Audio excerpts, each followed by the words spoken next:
Your support assistant answered a customer at 2 in the morning. 4 sentences, clear, no hedging. It told them your refund window is 60 days, but actually it's 30 days. Nobody wrote that. It isn't in your help center, and nothing crashed. The system made the number up, and it had no way of knowing it had. That's hallucination. And here's what makes it a business problem rather than a technical curiosity. That answer was indistinguishable from a correct one.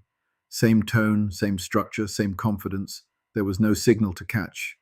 Same example as the last few episodes, so we're talking about something concrete. You run support at a software company, 40 people, a few thousand tickets a month, a help center nobody's audited in 2 years.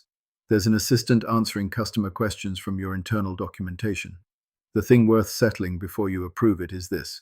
Hallucination isn't a defect that gets patched out. It's what the technology does when it doesn't have a fact to reach for. So the question was never whether your system will produce a confident wrong answer, it's what happens next when it does. Let's start with what the model is actually doing, because everything else follows from it. A language model doesn't look things up, it predicts.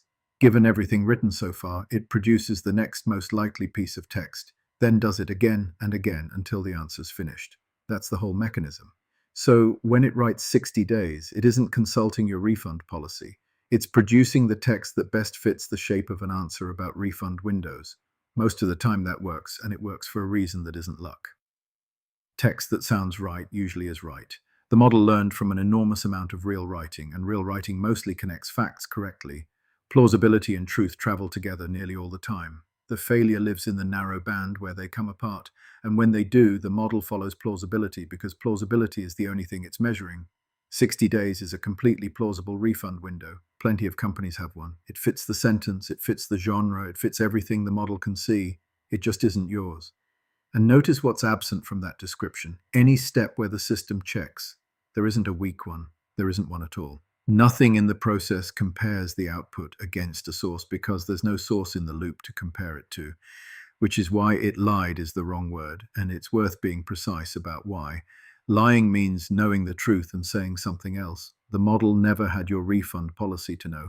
It had a pattern to complete, and it completed it. Now, the part that makes this expensive. It isn't the wrong answer. Ask a colleague something they half remember, and you'll hear it in their voice.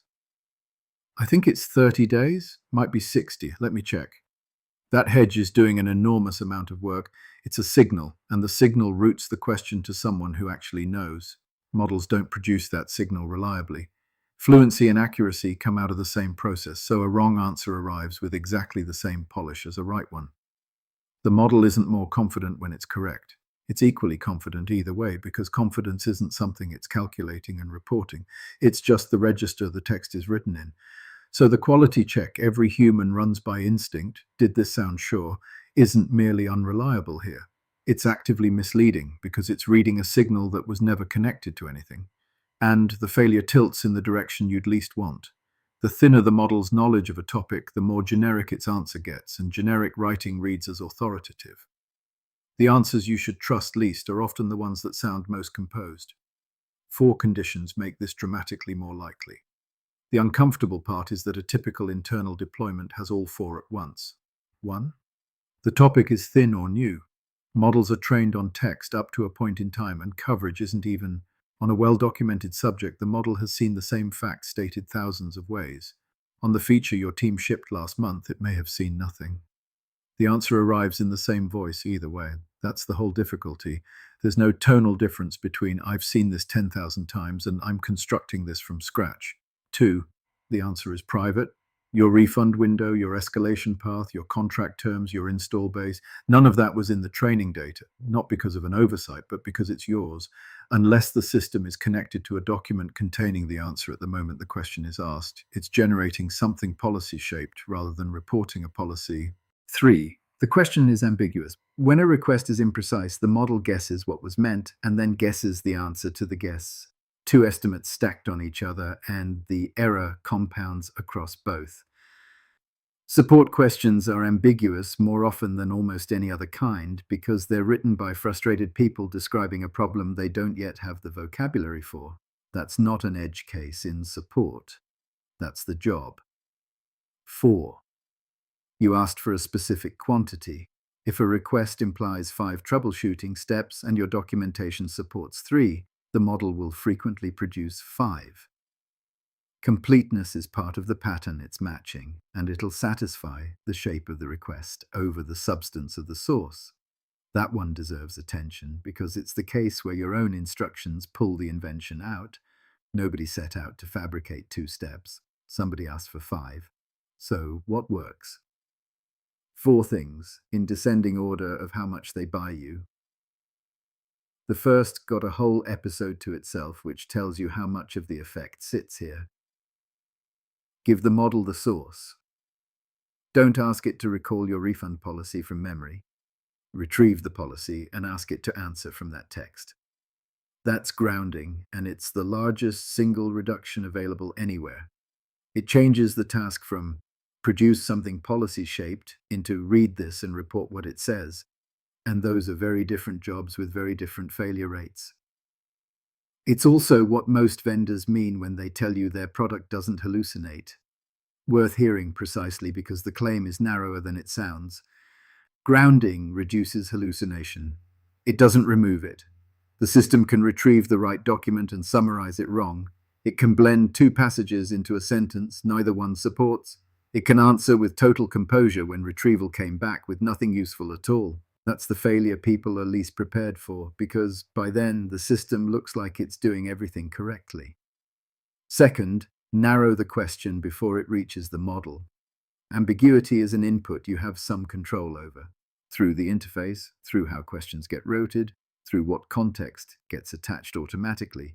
Every guess you remove from the front end is a guess that can't compound at the back end. Third, and this one's nearly free, give it permission to fail. Left alone, the default behavior is to produce an answer, because producing answers is what it's for.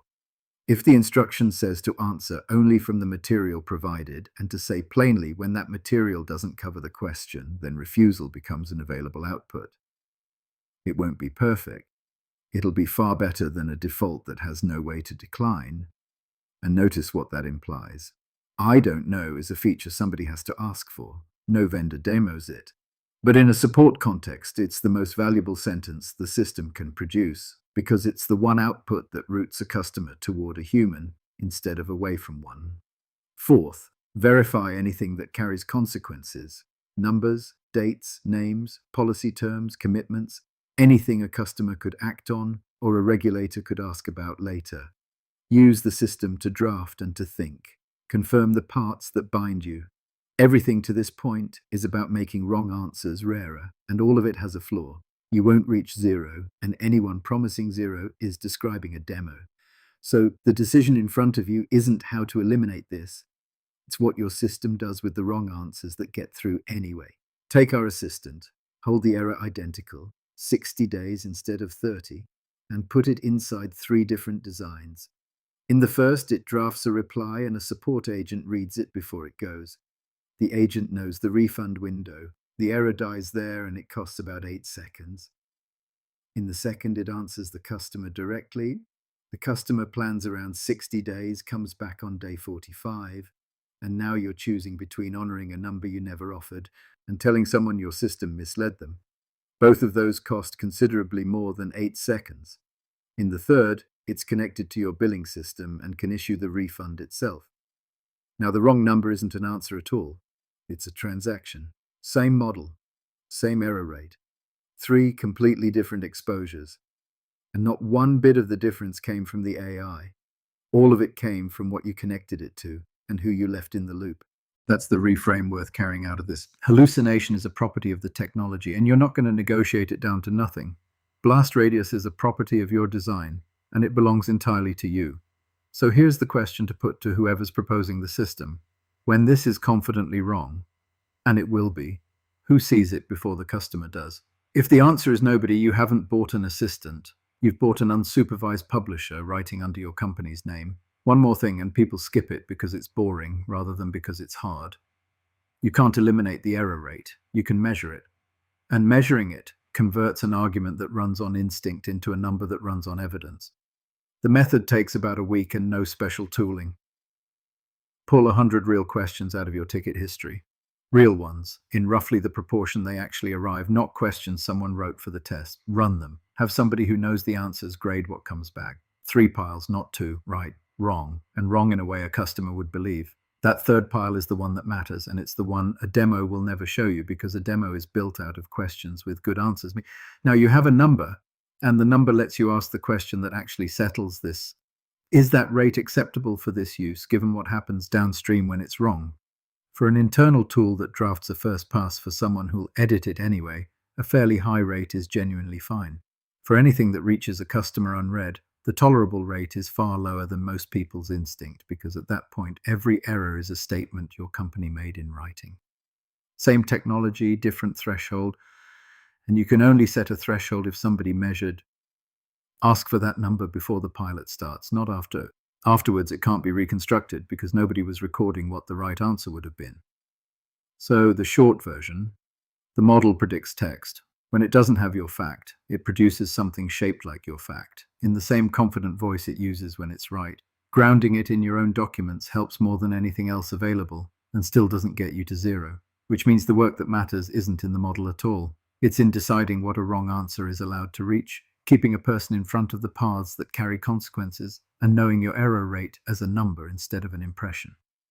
A confidently wrong answer that a human reads first is a typo. The same answer sent straight to a customer is a promise. The same answer wired into a system that can act is an incident. Next time, what happens when you remove the human from the loop deliberately?